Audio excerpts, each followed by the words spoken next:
आज हमारे साथ एक ऐसी महिला है जिनके लिए सेवा ही सबसे बड़ा धर्म है। दूसरों के दुख और दर्द बांटना ही उनके लिए सबसे बड़ा कर्म है और सालों से इसी जज्बे और इसी जुनून के साथ वो लगातार लोगों की सेवा करती चली आ रही हैं।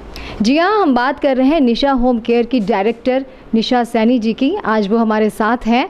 सबसे पहले तो मैडम बहुत बहुत स्वागत है आपका हमारे शो पर और हमारे चैनल पर। हमारे शो का नाम है बोलती हैं बुलंदियाँ, और आप आज जिस बुलंदी पर हैं उसके पीछे सिर्फ़ और सिर्फ वो एक सेवा का भाव है जिसे आप सालों से अपने साथ लेकर चल रही हैं। सबसे पहले मैडम मेरा यही सवाल आपसे है कि ये सेवा का भाव आपके जहन में कब से आया और कब आपको लगा कि नहीं, मुझे इसे लाइफ में और आगे तक लेके जाना है? यूँ तो सेवा का भाव मेरे अंदर से बचपन से ही है। 13-14 साल की थी तब से ही। बट मैं आज से 15 साल पहले सोलंकी हॉस्पिटल में एक स्टाफ नर्स के पद पे थी। मेरे पास ना कोई डिग्री है ना कुछ है, बस एक एक्सपीरियंस है। तो मैं वहाँ जॉब करती थी। जॉब करते करते काम सीखा, सब कुछ सीखा। उसके बाद मैंने वहाँ 7-8 साल जॉब किया है। उसके बाद मैं हरीश हॉस्पिटल में आ गई थी। तो वहाँ एक अटेंडर थे जिनकी मिसेज को ब्रेन हेमरेज हो गया था। तो वो ऐसे ही स्टाफ नर्स की तलाश में थे क्योंकि वो बेड रिटर्न थी ब्रेन हेमरेज से।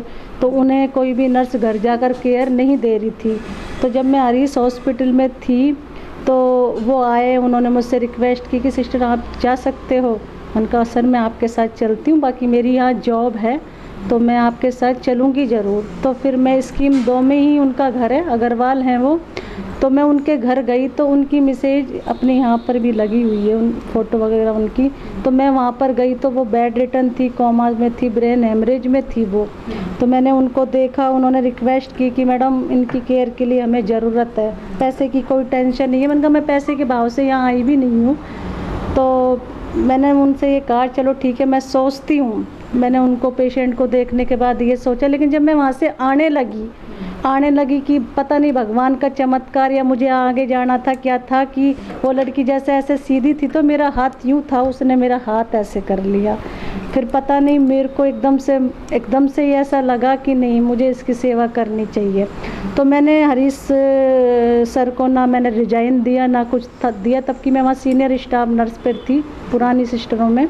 मैंने उन्हें कोई रिजाइन नहीं दिया और मैं वो ड्यूटी छोड़कर उन मैडम की सेवा करने लग गई। मैंने 2.5 साल तक उनकी सेवा की। अब कोमा में थी, ब्रेन हेमरेज में थी, मेरी सेवा में भी कोई कमी नहीं थी। मैंने सेवा करी तब तक वो ठीक भी थी, लेकिन कहते हैं ना कि ज़िंदगी मौत तो ऊपर वाले के हाथ में, वो है तो नहीं। लेकिन उस महिला की वजह से मैं वहाँ बैठी बैठी सोचती थी कि मैं अब ऐसे ही यही काम करूँगी। मैं ना हॉस्पिटल में जॉब करूँगी, ना मैं कोई नौकरी के फॉर्म भरूँगी, ना मैं कुछ करूँगी। मैं विदो कोटा से भी थी, लेकिन मैं चाहती तो मेरी जॉब भी लग सकती थी इतने हुनर के बावजूद, पर मैंने कोई नहीं किया। मैंने आगे से आगे एक सेंटर खोला। मैंने सेंटर की शुरुआत अपने निशा होम केयर की आपने नींव किस साल में रखी? मैंने 2000, वैसे तो मैं ये काम तो पहले से ही करती थी। जो एक मेन बड़ा लोगों के सामने जब मैं लाई थी वो मैं 2016 में मेन रोड पर लखंडा वाले कुआ बोलते हैं, वहाँ मैं लाई थी। तो वहाँ काफ़ी पब्लिक आई, सब कुछ हुआ, प्रयास हुए कि ये ऐसी क्या चीज़ें, होम केयर है क्या। तो बोर्ड लगाए, देखे, तो मुझे एक के बाद फिर ऐसी महिलाएं, ऐसी बुजुर्ग महिलाएं मिलती गई मुझे। अलवर का शायद ये पहला ही होम केयर होगा। बिल्कुल ये पहला ही था जिसको मैं लेकर आई। लोग बाग जानते भी नहीं थे, ये बड़े बड़े शहरों में है पर यहाँ होम केयर जैसी चीज़ नहीं थी। इसको मैं लेकर आई। आज मेरे को 13 साल इस काम को करते करते हो गए। ना कभी कोई पेशेंटों की कमी, पेशेंट भी रहते हैं और सेवा भी करती हूँ। पहले मैं अकेली थी, आज 60-65 महिलाओं को मैं मेरे साथ लेके चलती हूँ, जो अपने पतियों से परेशान है, बेरोजगार है, डिवोर्स से हैं, विधो कोटा से। मैंने उन महिलाओं को सक्षम बनाया कि मेहनत करना सिखाया। वो उनकी इस तरह सेवा करती है पेशेंटों की जैसे मानो अपने माँ बाप। तो इस तरह से मेरा आज तक ये काम चलता आ रहा है और आगे भी मैं चलाती रहूँगी जब तक मेरी सांसें हैं। निशा होम केयर के बारे में थोड़ा सा बताएं, किस तरह से आप लोगों तक अपने स्टाफ को पहुंचाती हैं, क्या क्या सुविधाएं आप उनको देती हैं? मैं लोगों को इस तरह पहुंचाती हूं कि गूगल पे, फेसबुक पे जो भी है मैंने अपना प्रचार किया हुआ है। काफ़ी प्रचार है। अलवर में सारे डॉक्टर्स मुझे जानते हैं, वहाँ कोई पेशेंट होते हैं लंबे बेड पे तो अलवरों के डॉक्टरों की टीम की फ़ोन मेरे पास आ जाते हैं, या वो प्रचार से भी आ जाते हैं, और जहाँ भी नंबर डले हैं उन्हें पता होता है, वो आ जाते हैं। तब वो आ जाते हैं, मुझे कॉल करते हैं, ऑफिस में आके मिलते हैं, तो मैं अपनी स्टाफ टीम को महिलाओं की जगह महिलाओं को भेजती हूँ, जेंट्सों की जगह जेंट्सों को। जो लंबे बेड पे होते हैं, जिनकी लैट्रिन बाथरूम नहलाना धुलाना जो अपने बच्चे नहीं कर पाते हैं, वहाँ मेरी महिलाएं जाकर अपने माँ बापों की तरह सेवा करती हैं, और बड़े स्नेह और प्यार प्रेम से, जहाँ उन्हें भी बड़ी खुशी होती है, और वो काफ़ी लंबे बेटर भी होते हैं और चलते भी हैं। मेरे काफ़ी पुराने 8-9 साल से मेरे पेशेंट लंबे चलते भी आ रहे हैं। काफ़ी लंबे पेशेंट भी जो आज तक भी जिंदा हैं और चल रहे हैं। बुज़ुर्गों को जहां आज के समय में एक बोझ समझा जाता है, खुद के बच्चे उन्हें छोड़ देते हैं, ऐसे हालातों में निशा होम केयर उनकी सेवा करता है, और वाकई में समाज को ये एक सही दिशा में लेकर जा रहा है। समाज को भी सीखना चाहिए, परिवारों को भी देखना चाहिए कि हमारे बुज़ुर्ग हमारे लिए कोई बोझ नहीं है। ऐसे माँ बाप जिनको उनके बच्चे छोड़ देते हैं किसी भी कारणवश, क्या उनके लिए भी आपकी संस्था ये होम केयर कुछ कोई काम? बिल्कुल, मेरी संस्था ये काम करती है। मेरा उद्देश्य यही है कि मानवता की सेवा करने वाले हाथ उतने ही धन्य होते हैं जितना परमात्मा की प्रार्थना करने वाले।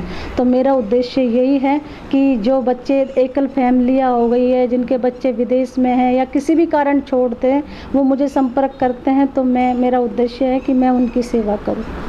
लड़कियों की जैसे कि शादियां, गरीब लड़कियों की, वो भी आप करा? बिल्कुल, 5000 बच्चियों की कोरोना काल से मैं शादियां कराती आ रही हूँ, जिसमें आप सारा उनसे पूछ सकते हैं, देख सकते हैं। काफ़ी संस्थाओं से सामान इकट्ठा करके महीने 2 महीने 3 महीने हमें लगते हैं, और हम हर सावे पर कभी 200 कभी 250 हम जोड़े करवाते रहते हैं, और होते भी हैं मेरे पास। और वो सर्व जाति के होते हैं, यहाँ कोई भेदभाव नहीं होता ऊँच नीच का या कुछ भी। यहाँ सभी जातियों के जोड़ों को बुक करके शादियों का सामान दिया जाता है और उनकी शादी कराई जाती है। कोरोना का आपने जिक्र किया, कोरोना एक बेहद टफ टाइम से हमारा देश उस वक्त गुजरा, और सबसे ज़्यादा ज़रूरत थी उस वक्त अगर किसी चीज़ की तो वो थी सेवा के भाव की, जो कि जैसा कि आपकी टीम करती आई है। सेवा का भाव कितना चैलेंजिंग रहा था उस मुश्किल समय में लोगों की सेवा कर पाना? उस टाइम 5000 पेशेंटों की सेवा मैंने और मेरी टीम ने दी है। उन महिलाओं ने दिए जो बेरोजगार हो गए, जिनके पति घर बैठे हैं, सब बेरोजगार तो उसी टाइम हो गए, लेकिन उन्होंने मेरे से जुड़ के, कोई अपनी ज़िंदगी मौत की परवाह ना करके, और पेशेंटों को हॉस्पिटलों में, घरों में, जहाँ भी जैसे भी हमारे पास कॉल आए, लोगों ने पैसे की भी परवाह नहीं की। उस टाइम तो सिर्फ ये चाहते थे कि वो हमारे माँ बापों को या हमारे पेशेंट को संभाल लें। तो मेरी टीम ने मिलके और 5000 पेशेंटों की सेवा की है हमने। बिल्कुल। कोई ऐसा कोरोना के वक्त का कोई ऐसा किस्सा आपको याद आता है कि आपको ऐसा लगा हो कि नहीं, ये टाइम जो था वो बड़ा मेरे लिए जो है चैलेंजिंग था? वो ये टाइम था कि जब मैं घर से हम जाते थे तो पड़ोसी कहते थे कि आप जाओगे इस तरह पेशेंट के वो करके सेवा करके आओगे या देखोगे तो यहाँ पर औरों को भी लगेगा इस तरह। मैंने कहा नहीं, लगेगा तो लग जाएगा, पर मैं इस समय तो अपनी सेवाएं दूंगी। जब मेरी टीम रात दिन सेवा कर रही है और मैं उनके साथ जुड़ी हूँ, तो मैं, अगर उनकी मौत आएगी तो मेरी भी आ जाएगी, लेकिन इस टाइम तो मेरा फ़र्ज़ है कि मैं इस समाज सेवा को करूँ, इन पेशेंटों की सेवा करूँ। जब हमने समाज सेवा के लिए सेंटर ही खोल रखा है, निशा होम केयर जैसी चीज़ ही खोल रखी है, आज यही तो समय है जब हमको अपना काम दिखाना है और लोगों को हमारी ज़रूरत है। इस बुलंदी तक पहुंचने के पीछे क्या कोई एक लंबी कहानी रही है जिसने आपको यहाँ तक लेकर आए, और आज भी आपको लगता है कि अगर वो ना हुआ होता तो आज मैं यहाँ ना होती? लंबी कहानी तो क्या बताऊँ, मैं एक बहुत मध्यम परिवार की बच्ची हूँ। 4 बहन हैं, 2 भाई हैं, और माँ भी जल्दी ख़त्म हो गई, जवान भाई भी ख़त्म हो गया, 2016 में हस्बैंड भी ख़त्म हो गए। तो चैलेंज तो इतने सामने आए, लोगों ने बाहर निकलने पर पाबंदियां भी लगाई, सब कुछ भी करा। इस होम केयर को खोला तो दुश्मन भी बहुत पैदा हुए, लेकिन मैंने अपनी हार नहीं मानी, और आज मैं एक बहुत बड़ी लंबी बीमारी से भी गुजर रही हूँ, लेकिन मेरे साथ होम केयर के पेशेंटों का, बड़े बुजुर्गों का और पता नहीं सबका आशीर्वाद है जो मैं आज ज़िंदा बैठी हूँ, वरना मेरे मरने में कोई कमी नहीं थी। डॉक्टर तो जवाब दे चुके थे। आपकी 2 बेटियां भी हैं, समझती हैं कि उनकी माँ जो काम कर रही हैं वो कितना ज़्यादा अहम काम है इस समाज के लिए।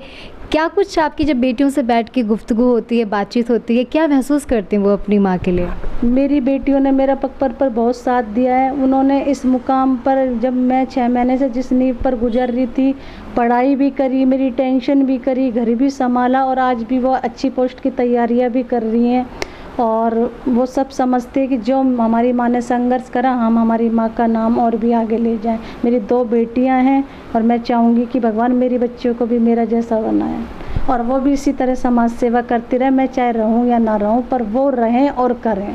आपने बताया कि आप एक लंबी बीमारी से इस वक्त जो हैं गुजर रही हैं, क्या कुछ हमारे साथ शेयर करना चाहती हैं? क्या कुछ हुआ बीते दिनों आपके साथ? मैं 2023 से 18 जनवरी से कैंसर पीड़ित हूँ और उसी बीमारी से मैं गुजर रही हूँ। मैं लोगों के सामने आज तक आ नहीं रही थी, लेकिन अब आज शायद मुझे आना पड़ रहा है, क्योंकि लोगों ने मेरी सेवा नहीं देखी, सिर्फ ये देखा कि ये महिला बस इस तरह से है। लेकिन मैं आज इस बीमारी से वो होकर भी अपनी सेवा से पीछे नहीं हटी और ना हटूँगी जब तक मैं ज़िंदा हूँ तब तक। ATL भी आपके इस जज्बे को सलाम करता है। कैंसर जैसी जो बीमारी होती है वो इंसान को सिर्फ शारीरिक तौर पे ही नहीं, मानसिक तौर पे भी तोड़ के रख देती है। ऐसी सिचुएशन, ऐसी कंडीशन में भी, इतनी मुश्किल बीमारी से गुजरने के बाद भी सेवा का भाव निशा जी के मन से कम नहीं हुआ है। इस वक्त वो हमारे साथ, आप देख सकते हैं, वो बैठी हुई हैं। उनको अभी कुछ दिन बाद ही कीमोथेरेपी के लिए जाना भी है, लेकिन कहते हैं ना, जहाँ चाह होती है वहाँ राह होती है, और उनकी जो ये चाह है वही उनके लिए मुश्किल सफ़र में उनके रास्ते बनाती है। जैसा कि अभी आपने बताया कि आपकी बेटियों का जो प्यार है वो आपके लिए एक बहुत बड़ी ताकत बनकर उभरा है। आपको मैं देख रही हूँ कि काफ़ी सारे आपको हर जगह सम्मानित किया गया है। थोड़ा सा इसके बारे में भी हमारे दर्शकों को आप बताइए कि कहाँ कौन कौन से अवार्ड से आपको सम्मानित किया गया? मुझे तो बुक ऑफ रिकॉर्ड ऑफ में भी मेरे होम केयर का नाम दर्ज है। 15 साल हो गया, गवर्नमेंट रजिस्टर्ड है और काफ़ी सबको अलवर को पता है नहीं है, पर विदेशों तक मेरे कामों की चर्चा है। एटिवल अचीवर्स अवार्ड से भी सम्मानित हूँ। फिल्म स्टारों ने भी मुझे, कईयों ने सम्मान किया। मैंने खुद ने भी महिलाओं को आगे लाने के लिए अवार्ड फंक्शन किए हैं। दिल्ली से मैं सम्मानित हूँ, जयपुर से मैं सम्मानित हूँ, लखनऊ से मैं सम्मानित हूँ और बहुत भी काफ़ी जगह से मैं सम्मानित हूँ। जहाँ तक फ़िलहाल इस बीमारी से मुझे नाम भी याद नहीं, कम से कम 5,000 अवार्ड मुझे मिल चुके हैं। 5,000 से बिल्कुल जो आपके सामने लगे हुए हैं, झूठ बोलने वाली मेरी कोई बात है नहीं। बिल्कुल हम देख सकते हैं आपको जिस तरीके से है। इतने अवार्ड्स के बीच में क्या राज्य सरकार ने कभी आपके तरफ ध्यान दिया कि हाँ, हमारे भी अलवर शहर में, हमारे भी प्रदेश में कोई ऐसी महिला है? आपको किसी तरह की कोई मदद, कोई सहायता के लिए कभी अप्रोच किया गया? नहीं किया गया मैडम। मैंने तो जिला स्तर के लिए भी काफ़ी मेहनत की थी, मुझे तो वहाँ भी नहीं मिला। वहाँ भी मुझे तो अवार्ड नहीं, वो जो मिलना चाहिए मेरा हक वो नहीं मिला। जो एक सराहनीय काम को, मतलब अवार्ड तो चलिए दूर की बात है, आपकी तरफ मुझे लगता है शायद देखा भी नहीं गया। बिल्कुल नहीं देखा मैं। हालांकि उनको पता है, वो मुझे जानते हैं, देखते हैं, और मैंने कहीं ना कहीं अधिकारियों की, किसी ना किसी के माँ बापों की सेवा भी की है। मैंने पुराने रह चुके हैं, जा चुके हैं, या मैं कर भी रही हूँ, पर कहीं किसी ने अभी तक नहीं देखा मेरी तरफ। क्या हमारे चैनल के माध्यम से आप उन तक अपनी क्या बात पहुंचाना चाहती हैं? मैं ये बताना चाहती हूँ कि पता नहीं ज़िंदगी साल या 2 साल की है या कितने दिन की भी है या है 10 साल की है, कि वो एक बार मेरी तरफ देखें। मेरी यही अपील है, मेरी समाज सेवा को, मेरे जज्बे को, और मेरे को भी एक बार इस अलवर शहर के लिए एक सम्मान का मौका दें मुझे। चूँकि आपकी पूरी टीम में महिलाएं हैं और इस वक्त महिलाओं का मुद्दा भी बहुत ज़्यादा गर्म है, महिलाओं की सुरक्षा का मुद्दा। मैं आपसे जानना चाहूँगी कि महिला होने के नाते आपकी खुद की भी 2 बेटियां हैं स्टाफ के साथ साथ, आपको भी लगता है कि प्रदेश में इस वक्त अलवर में जिस तरह की घटनाएँ चल रही हैं, पूरे राजस्थान में रेप, गैंग रेप, मर्डर, लूट, एक्सटॉर्शन, ये सब घटनाएँ ऐसी आम हो चुकी हैं, क्या वाकई में महिलाएँ यहाँ पर सुरक्षित नहीं हैं? नहीं, महिलाएं सुरक्षित भी हैं और नहीं भी हैं। तो मैं तो यही कहना चाहूँगी, महिलाओं को खुद आत्मबल अपने अंदर लाना होगा, अपनी सुरक्षा खुद उन्हें स्वयं करनी होगी, और इस कानून को भी साथ देना हो। साथ तो देते ही हैं और देना होगा, और लड़कियों, महिलाओं को, सबको अपने प्रति जिम्मेदार बनना होगा। उन महिलाओं के लिए आप क्या मैसेज देना चाहेंगी जो महिलाएं करना तो चाहती हैं बहुत कुछ, लेकिन एक कदम आगे बढ़ाने से पहले बहुत कुछ सोचती हैं कि हमारा परिवार हमको सपोर्ट करेगा या नहीं, या कहीं ऐसा ना हो कि हस्बैंड हमको रोक दे, या जो भी उनके सामने समस्याएं आती हैं, उनको आप क्या मैसेज देंगी कि उन्हें किस तरीके से इन चैलेंजेस को पार करके कुछ ज़रूर करना चाहिए अपनी ज़िंदगी में? उनको मैं ये चैलेंज देना चाहूँगी, आगे आएँ, कुछ ऐसा करें और करके दिखाएं कि वो खुद तुम्हारे आगे झुके, ना कि तुम उनके आगे झुको। मैं यही महिलाओं से कहना चाहूँगी कि वो आपके आगे झुके। एक बार मुझे भी ऐसा ही चैलेंज मिला था कि मैं सबके दबी थी, पिटी भी थी, सब कुछ हुआ था, मेरे ऊपर बहुत अत्याचार भी हुआ था, लेकिन मैं ये चाहती हूँ कि जैसे मैंने हिम्मत करी, कोशिश करी, वो भी करें, आगे आएँ, कि घर वाले, परिवार वाले, पति आपके आगे झुके, ना कि आप उनके आगे झुको, वो आपको सलाम करें। बहुत अच्छी बात आपने कही। निशा होम केयर वैसे तो आज भी किसी पहचान का मोहताज नहीं, आगे क्या कुछ प्लान है, क्या कुछ आप इसमें ऐड और करना चाहती हैं लोगों की सेवा करने के लिए? कोई आइडिया और आपने रखा हुआ है आगे के लिए? मैं तो यही करना चाहती हूँ कि मुझसे ज़्यादा से ज़्यादा वो परिवार जुड़ें जो ऐसा आए हैं जो अपनी बच्चियों की शादी नहीं कर सकते, जो माँ बाप बच्चे रख नहीं सकते, और ख़ासकर मैं उन लोगों से कहना चाहती हूँ जो बच्चियों को होते ही फेंक देते हैं। जो मैंने काफ़ी केस देखे, उनसे नहीं रखती, नहीं कुछ होता तो वो मेरे सेंटर में छोड़ जाएं, मैं उन्हें रख कर पालूँगी। मैं ये इसमें जोड़ना चाहती हूँ कि बहुत बच्चों को कहीं झाड़ियों में मिल रहे हैं, कहीं नालों में मिल रहे हैं, कहीं कहाँ मिल रहे हैं, अरे वो कुछ ना करे, बेझिझक मेरे ऑफिस के आगे छोड़ जाएं। कभी कुछ ऐसा आया है आपके साथ? मेरे पास आए हैं ना, बहुत ऐसे बच्चे आए हैं, फिर वो ले जाते हैं बच्चे, वो आश्रम में जहाँ उनके वो यहाँ पहुँचा देते हैं, लेकिन फिर भी वो मुझे अगर टीवी में देख रही हैं, वो माएँ, वो लोग जो देख रहे हैं, अगर उनको लगती है कि बेटी बोझ है, तो मेरा उनसे अनुरोध है कि वो मेरे ऑफिस के आगे छोड़ जाएं। मैं उन्हें, मेरी बेटियों को पाल रही हूँ, जैसे पढ़ा लिखा के इसमें जीना सिखाऊंगी, आगे करूँगी ताकि उनके नाम से उन्हें पता चले कि हमने इस बच्ची को छोड़कर गलत करा। तो मैं बच्चियों के लिए कहना चाहूँगी कि वो ऐसे अपने बच्चों को ना छोड़ें, मुझे दे दें। जो भी निशा होम केयर की किसी भी तरीके से आपकी टीम के, आपके स्टाफ की मदद करना चाहते हैं, तो वो किस तरीके से आपकी मतलब कर सकते हैं मदद? जो भी उनकी इच्छा हो, सर्विस इच्छा से वो यहाँ आकर मदद कर सकते हैं। या तो ऐसे वस्त्र वितरण होते हैं, गरीबों को भोजन कराया जाता है, और भी यहाँ पर छोटे मोटे सोशल वर्क, समाज सेवा के काम होते हैं। मेरे पास तो पैसा है नहीं, मैं तो यहाँ का पैसा यहीं लगा देती हूँ। जो स्टाफ मेहनत करता है उनके पैसे उन्हें मिल ही जाते हैं। तो मैं ये चाहती हूँ अगर उनकी दान दक्षिणा देने की इच्छा हो तो वो दे सकते हैं, और काम देख सकते हैं। काम तो बोलता ही है, मैं ना बोलूँ तो सब जगह पता कर सकते हैं कि निशा क्या है, क्या नहीं है, इस महिला में हकीकत है या नहीं है, तब आकर वो आगे आएँ और मेरी मदद करें। बिल्कुल काम बोलता है। और जैसे कि सावन का महीना चल रहा है और आज आपने तीज का यहाँ पर जो है बहुत प्यारा सा फंक्शन भी यहाँ पे सेलिब्रेट किया, उसके बारे में थोड़ा सा बताएं। मैंने आज, वैसे तो ये प्रथम तीज महोत्सव रखा है मैंने, वैसे तो बड़े बड़े होटलों में या बड़े बड़े लोगों के लिए तीज उत्सव होते हैं, लेकिन मैंने आज मेरी प्यारी सी टीम के लिए फंक्शन रखा था, उन महिलाओं के लिए फंक्शन रखा था, मेरी टीम के लिए ओनली। चाहती तो मैं पूरा परिवार, पूरे रिश्ते या पूरा कोई भी आ जाता, लेकिन नहीं, मैंने सिर्फ मेरी टीम के लिए रखा, जो सुबह से शाम तक उन मरीजों की सेवा करती है, और सिर्फ घर से सेवा, सेवा से घर, जो बेचारी जानती भी नहीं है कि तीज महोत्सव बड़े लोग मनाते हैं, हम भी मना सकते हैं। मैंने उन महिलाओं के लिए प्रोग्राम रखा था जो मेरे होम केयर से जुड़ी है और मरीजों की सेवा करती, उनको थोड़ी उनकी खुशी के लिए आज मैंने ये फंक्शन यहाँ रखा था। और किस किस तरीके से आप मतलब और कौन कौन से त्यौहार अपनी टीम के साथ सेलिब्रेट? मैं उनके साथ होली, दिवाली, दशहरे सभी सेलिब्रेट करती हूँ। बाकी आज तीज का उनको भी बहुत खुशी मिली, बहुत खुशी मिली मेरी टीम को, और मुझे तो मिली। हाँ। चलते चलते आप हमारे चैनल के माध्यम से समाज से कोई अपील करना चाहती हैं? जो आपकी जिस सोच के साथ आपका ये होम केयर खड़ा हुआ है, मैं चाहती हूँ वो अपील, वो मैसेज सब तक पहुँचे। मैं समाज से यही अपील करना चाहती हूँ कि मेरी जैसी महिलाओं के साथ खड़े होएं, उन्हें आगे सपोर्ट करें, और अगर मुझे भी उनकी कहीं ज़रूरत हो या मैं उनके लिए किसी मदद के लिए जाऊँ तो वो मुझे सपोर्ट करें, मेरी मदद करें, और मेरी जैसी महिलाओं को भी सपोर्ट करें ताकि वो भी कंधा से कंधे मिलाकर चल सकें। तो मैं ये मैसेज देना चाहूँगी। तो ये थी आज हमारे साथ निशा सैनी जी, जिनका कहना है कि ना सिर्फ उन्हें सपोर्ट किया जाए बल्कि उन जैसी महिलाएं जो सेवा का भाव लिए काम करना चाहती हैं, समाज के लिए, लोगों के लिए आगे आना चाहती हैं, उन्हें भी आप सपोर्ट करें। और समाज को ये समझना होगा कि परिवार की सेवा करना किसी भी तरीके से बोझ नहीं होता। ये शायद वो बहुत बड़ा एक सौभाग्य होता है जो हर किसी को नहीं मिलता, और अगर आपको मिला है तो उसको पूरे दिल से ज़रूर निभाइए। मेरे सहयोगी नंदा के साथ मैं साची गुप्ता, ATL न्यूज़।